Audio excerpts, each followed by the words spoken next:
Hello everyone, আসসালামু আলাইকুম viewers, সবাই কেমন আছেন? আজকে আমি তোমাদের আলু, ছোট মাছ, পেঁয়াজ ও কাঁচামরিচের একটি সুন্দর হাত মাখা রেসিপি দেখাবো। এই রেসিপিটি একবার খেলে তোমাদের বারবার খেতে মন চাইবে, এতটাই সুস্বাদু হয়। তো ভিউয়ার্স, এ পর্যায়ে আমি পাটাতে কিছু পরিমাণ সরিষা এবং জিরা নিয়েছি, যেটা আমি খুব সুন্দর করে বেটে নিচ্ছিলাম। এখন আমি কাঁচা মরিচটা অ্যাড করব পরিমাণ মতো, এবং সেটাও আমি খুব সুন্দরভাবে বেটে নিব।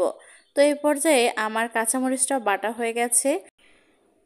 তো ভিউয়ার্স, এখন আমি এই পুরো মিশ্রণটার সাথে কিছুটা পেঁয়াজ নিব, সেটাও আমি সুন্দর করে শিলপাটায় বেটে নিব। তাহলেই আমার সম্পূর্ণ মশলাটি রেডি হয়ে যাবে। তো এখন আমি একটা প্যান নিয়ে নিয়েছি, এখানে আমি আলুটা প্রথমে দিয়ে দিব। তো ভিউয়ার্স, আলুটা আপনারা আমার মতো এরকম চিকন চিকন করে কেটে নেবেন। এরপর আমি পেঁয়াজটা দিয়ে দিলাম।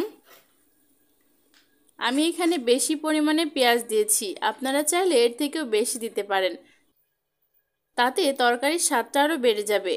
এখন আমি বাটা মশলাটা এখানে অ্যাড করলাম। তো ভিউয়ার্স, এভাবে আসলে তরকারিটা রান্না করলে খুবই সুন্দর লাগে। এই পর্যায়ে আমি ছোট মাছটা অ্যাড করব। ছোট মাছটা আমি সুন্দর করে ছড়িয়ে দিব। এবার আমি পরিমাণ মতো লবণ দিয়ে দিব। এখন আমি পরিমাণ মতো হলুদ গুঁড়া দিয়ে দিব। এখন আমি সয়াবিন তেলটা অ্যাড করলাম। এবার আমি এই পুরো মিশ্রণটি খুব সুন্দর করে হাত মাখা করে নিব। আপনারা চাইলেও আমার মতো করে হাত মাখাও করতে পারেন, আবার এটি চামচ দিয়েও নাড়তে পারেন। তো এটা হাতে মাখলে আসলে স্বাদটা অনেক গুণ বেড়ে যায়। তো ভিউয়ার্স, আমি অনেকক্ষণ ধরে এটা সুন্দর করে হাত দিয়ে মেখে নিলাম।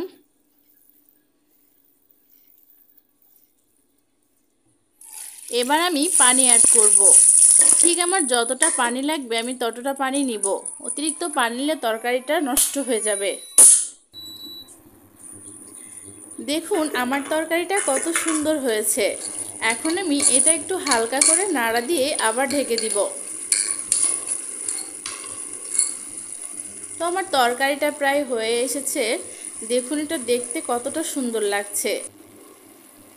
আসলে ন্যাচারাল জিনিস খেতে অনেক সুন্দর লাগে। এটা একদম নদীর মাছ এবং পেঁয়াজ আলুর চচ্চড়ি বলে আমাদের ভাষায়। তো আপনাদের ভাষায় কি বলে সেটা অবশ্যই জানাবেন। এটা খেতে খুবই সুস্বাদু হয়। তো ভিউয়ার্স, আমার ভিডিওটি যদি ভালো লাগে অবশ্যই